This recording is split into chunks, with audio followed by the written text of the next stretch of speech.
मनोहर पानीपुरी का ठेला चलाता था। उसकी एक 4 साल की बेटी थी और पत्नी शोभा दोबारा गर्भवती थी।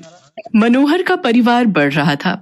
इसी चिंता में वो ज्यादा मेहनत करता था। सुबह जल्दी उठकर पानीपुरी बनाने की सारी तैयारी करके मनोहर जल्दी ही काम पर निकल जाता था और शाम तक ठेले पर पानीपुरी बेचता था। मनोहर की पानीपुरी लोगों को बहुत पसंद थी, इसलिए ग्राहक भी आ ही जाते थे। मनोहर, पानीपुरी खिला भाई। आटे की या सूजी की भैया जी? दोनों तरह की खिला दे। है भाई, तेरी पानीपुरी खाने में इतनी स्वादिष्ट होती है कि मजा आ जाता है भाई। हाँ मनोहर भैया, 40 रुपए की पानीपुरी पैक कर देना। पानी थोड़ा ज्यादा कर देना। अभी कर देता हूँ।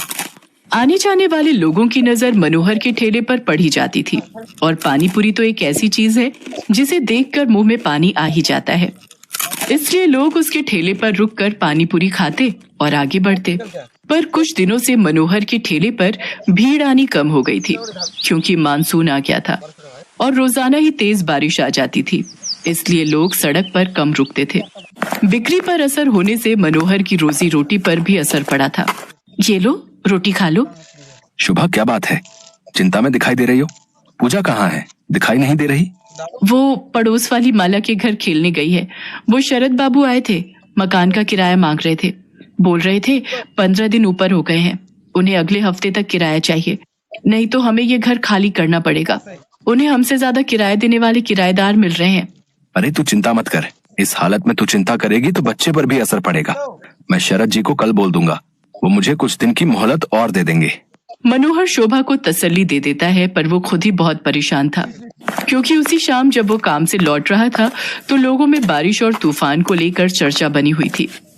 अरे मनोहर, तुमने सुना क्या? मौसम विभाग का कहना है कि अगले 4 दिनों तक भीषण तूफान और बारिश के संकेत हैं भैया। सड़कों पर पानी भरा रहेगा, इसलिए हम सब ने तो सोचा है कि कुछ दिन घर से ही ना निकले।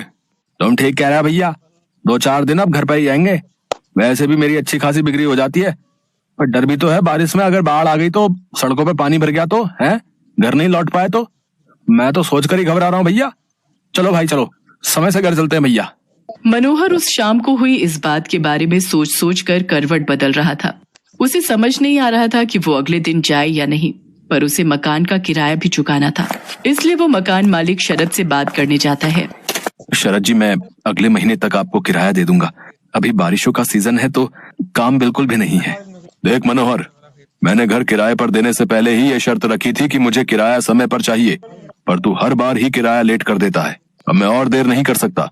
तू अगले 2 दिन तक मेरा किराया दे दे, वरना घर खाली कर दे। मेरे पास इतना टाइम नहीं है कि तेरे से बात करूं, मुझे काम से जाना है। मनोहर चिंता में घुला घर लौट आता है। उसके पास कोई और चारा नहीं था, इसलिए वो अगले दिन फिर से पानीपुरी का ठेला लेकर काम पर जाने लगता है। पड़ोस की सुनीता भाभी कह रही थी कि अगले 2 दिनों तक बहुत बारिश होने वाली है। आप 2-3 दिन काम पर ना जाओ तो अच्छा है। शोभा, मैंने शरद जी से बात की थी, वो नहीं मान रहे हैं। उन्हें अगले 2 दिन में किराया चाहिए, इसलिए मुझे पानीपुरी का ठेला लगाने जाना ही होगा। मनोहर घर से निकल पड़ता है। वो ठेला लेकर जब अपनी जगह पर पहुंचा तो उसने देखा आज बहुत कम ठेले वाले खड़े थे। उसे पता था कि सबने पहले ही मना कर दिया था, इसलिए सब 2-3 दिन घर पर ही रहेंगे। मनोहर अभी अपना ठेला तैयार कर ही रहा था कि अचानक तेज बारिश शुरू हो गई और बारिश लगातार तेज होती जा रही थी। मनोहर का पूरा ठेला बारिश के पानी से भीग चुका था। उसका बहुत नुकसान हो गया था। हे भगवान, कितना नुकसान हो गया। सोचा था आज थोड़ी कमाई हो जाएगी तो किराए के थोड़े पैसे देकर शरद जी को संभाल लूंगा, पर अब क्या करूं? आज तो 1 पाई की भी कमाई नहीं हुई। अब तो वापस घर जाने के सिवा कोई रास्ता नहीं। घर ही चला जाता हूँ। बारिश का पानी सड़कों पर भर रहा है, अगर कुछ देर और रुका तो यहीं फंस जाऊंगा। मनोहर अपने ठेले को अभी लेकर जा ही रहा था कि अचानक से एक गाड़ी तेजी से आती है और सड़क पर फिसलती हुई एक पेड़ से टकरा जाती है। अचानक हुए ऐसे हादसे से मनोहर दंग रह जाता है। वो देखता है कि गाड़ी एक महिला चला रही थी और बराबर में उसके एक छोटी बच्ची बैठी हुई थी। महिला की ज्यादा चोट आई थी और वो बेहोश हो गई थी। बच्ची को खरोंचे आई थी और वो दर्द से रो रही थी। मनोहर उनके पास जाता है और रोती हुई बच्ची को गोद में उठा लेता है। लोग उसका साथ देने से मना कर देते हैं। हे भगवान, न जाने ये कौन है। चुप हो जा बिटिया, इसके तो हाथ पर चोट आई है। अगर इन्हें कुछ ही देर में अस्पताल नहीं ले गया तो अनर्थ हो जाएगा। ए भैया, जरा ऑटो रोको। ए भैया, आओ भैया, जरा गाड़ी रोको। कोई रोक ही नहीं रहा, कोई भी मदद करने को तैयार नहीं हो रहा है। मैं इन दोनों को इस हालत में यहाँ मरने के लिए नहीं छोड़ सकता। मेरी आत्मा इसके लिए कभी हाँ नहीं कहेगी। अब मैं क्या करूँ? अब तो एक ही रास्ता बचा है। मनोहर को कुछ समझ नहीं आ रहा था। उस महिला की हालत गंभीर होती जा रही थी, उसके खून बह रहा था। मनोहर जल्दी से अपने ठेले का सामान उतारता है और बड़ी मुश्किल से उस औरत को अपने ठेले पर लिटाता है और बच्ची को भी साथ में ठेले पर बिठाकर बारिश में भीगता हुआ बड़ी मुश्किल से एक अस्पताल में पहुंचता है। उसे इस हालत में देखकर अस्पताल के डॉक्टर और नर्स जल्दी से उस महिला को एडमिट करते हैं। मनोहर उस रोती हुई बच्ची को संभाल रहा था। बच्ची के हाथ में चोट थी। मनोहर ने अपने मोबाइल से अपनी पत्नी शोभा को भी फोन कर दिया था ताकि वो परेशान ना हो। कुछ घंटों बाद महिला को होश आता है। वो अपने पति को फोन मिलाती है। कुछ देर बाद उसका पति हॉस्पिटल पहुंचता है और अपनी पत्नी और बच्चे की हालत देखकर घबरा जाता है। डॉक्टर, सुषमा कैसी है? ये सब क्या हो गया? सुषमा, मुझे तो लगा था तुम अपनी मम्मी के घर पहुंच चुकी होगी। रोहित, मैं घर से निकली थी तो बारिश नहीं थी। मैंने सोचा आराम से पहुंच जाऊंगी, पर अचानक पता नहीं क्या हुआ, मैं गाड़ी संभाल नहीं पाई। कीचड़ में वो फिसलती चली गई और उसके बाद तो मुझे होश ही नहीं था। रोहित, ये भैया बहुत अच्छे हैं। आज इन्होंने ही मेरी और स्वाति की जान बचाई है। आपकी वाइफ ठीक कह रही है, आज की दुनिया में ऐसी मदद कोई नहीं करता। हमने अपनी आंखों से देखा था। ये भैया बारिश में अपने ठेले पर आपकी पत्नी और बच्ची को हॉस्पिटल लेकर आए थे। मैं आपका एहसान किस तरह से चुकाऊंगा? आपने जो मेरे लिए किया है, उस एहसान के बदले में आपके लिए कुछ भी कर सकूं तो मेरे लिए बहुत बड़ी बात होगी। बाबूजी, ये तो मेरा धर्म है। अगर मुसीबत में पड़े लोगों की जिसने सहायता नहीं की तो वो इंसान ही क्या। रोहित को पता चलता है कि मनोहर पानीपुरी का ठेला चलाता है। वो देखता है कि मनोहर बहुत गरीब और मजबूर है, जो अकेले ही बड़ी मुश्किल से अपना परिवार चला रहा है। मनोहर भैया, अब आपको चिंता करने की कोई जरूरत नहीं है। आपका मकान का किराया भी भर जाएगा और आपके परिवार की परेशानियां भी दूर हो जाएंगी। आपकी अपनी पानीपुरी और चाट की दुकान होगी, जिसको खुलवाना मेरी जिम्मेदारी है। रोहित की बातें सुनकर मनोहर के चेहरे पर खुशी झलक आती है। कुछ ही दिनों में रोहित मनोहर को पानीपुरी और चाट की एक बड़ी और अच्छी दुकान खुलवा देता है। मनोहर को उसकी अच्छाई का फल मिल जाता है और उसकी सारी परेशानियां दूर हो जाती हैं। विद्यापुर नामक गांव में बलदेव नाम का एक व्यक्ति चना चाट मसाले का ठेला लगाता था। उसके ठेले का चना चाट मसाला बहुत मशहूर था। बलदेव के पास ग्राहकों की भीड़ लगी रहती थी। दूर दूर से लोग उसके ठेले पर चना चाट मसाला खाने आते थे। इसकी सबसे बड़ी वजह थी चना चाट मसाला में उपयोग होने वाला चाट मसाला। बलदेव, तुम्हारे चना चाट मसाले में डले चाट मसाले का जो स्वाद है ना, बस पूछो मत, लाजवाब है भाई। एक बार खाओ और उंगलियां चाटते रह जाओ। हाँ बिल्कुल भाई बलदेव, तुम्हारे चना चाट मसाले में कुछ अलग ही स्वाद आता है। इसकी क्या वजह है, जरा हमें भी तो बताओ। ये चना चाट मसाले का चाट मसाला मेरे दादा परदादा के जमाने से चला आ रहा है। उन्हीं से मैंने ये बनाना सीखा था। हमारे चना चाट मसाले का मसाला एक अलग किस्म का है, जो हर कोई नहीं बना सकता। पर जो भी है भैया, ये चना चाट मसाला खाकर मुंह का स्वाद चटपटा हो जाता है और तुमने रेट भी ठीक रखे हुए। 10 रुपए प्लेट में इतना बढ़िया चना चाट मसाला खाने को मिलता है, वरना आजकल इस महंगाई में इतना महंगा देते हैं और खाने की चीज का स्वाद बिल्कुल बेकार होता है। मैंने अपने पूर्वजों से यही सीखा है, बढ़िया बना खिलाओ, भले ही सस्ते में खिलाओ। लोग पीठ पीछे तुम्हारी तारीफ करें, कुछ ऐसा कर दिखाओ।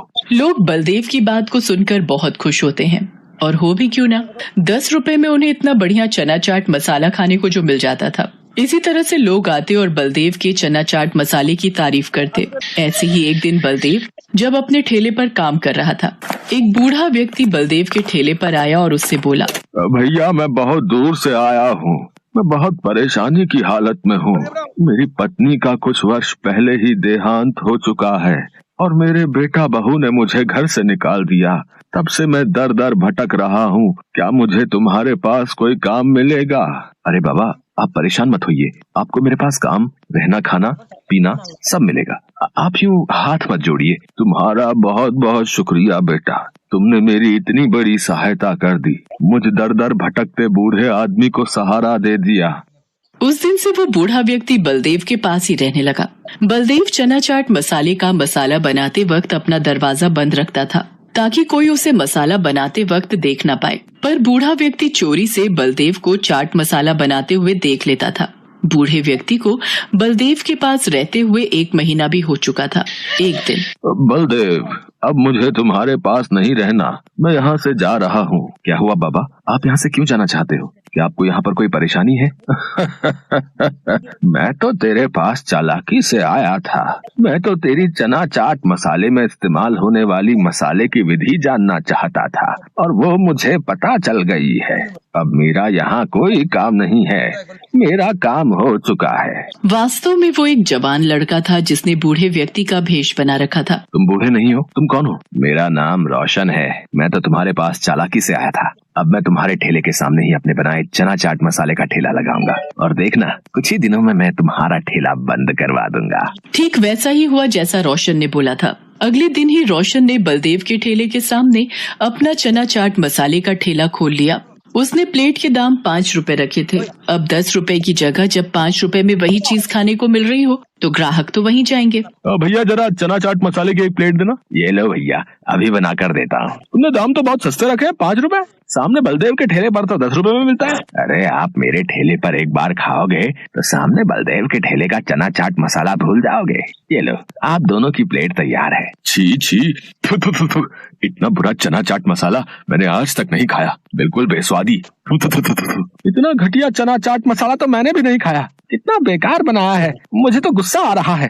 चलो भाइयों, इसका तो ठेला ही तोड़ देते हैं। इससे अच्छा तो सामने बलदेव का ठेला है, कम से कम 10 रुपए लेकर बढ़िया चीज तो खिलाता है।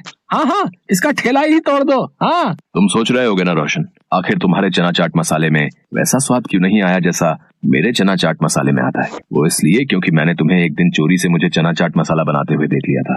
मैं उसी दिन समझ गया था कि तुम किसी फिराक से आए हो, इसलिए मैंने गलत सामग्री डालकर तुम्हें असली विधि दिखाने का नाटक किया। ये चना चाट मसाला सामग्री की विधि मेरे पूर्वजों की धरोहर है। इतनी आसानी से ये किसी बेईमान के हाथ नहीं लगेगी। इससे पहले कि ये गांव वाले गुस्से में पीट कर तुम जैसे बेईमान आदमी का बुरा हाल कर दें, तुम यहाँ से चले जाओ। रोशन की सच्चाई जानकर गांव वाले गुस्से में आ चुके थे। रोशन को पता था कि अगर वो 2 पल भी वहाँ रुका तो उसकी खैर नहीं। वो मुंह नीचे करके चुपचाप वहाँ